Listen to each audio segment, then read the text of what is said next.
Абай Құнанбайұлы, Есек. 40-50 қос бір жерден қайтқан екен керуендер, мал айдап барып әр елден сауда қылып жүргендер.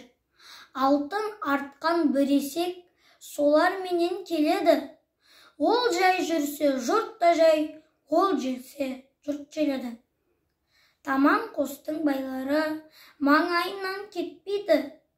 Қошемет қылып бәрлері шомында жөндеп ерттейді. Ортаға алып әлгіні бәрі бірдей сыйлайды. Бірі сүйіп құлақтан, бірі жүнін сипайды. Сылап, сипап, қадірлеп, бере тұғын жемді артық. Есер шіркін есіріп, болып алды тым-тантық. Көш бойы жұрт қасында өзгеменен жұмыс жоқ. Атты теуіп адамды тістесе де сөгіс жоқ. Құдай аман сақта деп жарда суда баталған, еркелетіп ат қойып Жаппарқұл мырза аталған.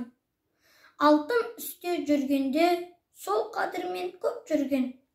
Алтынды бір күн бай алды, есектен жұртта түңілді.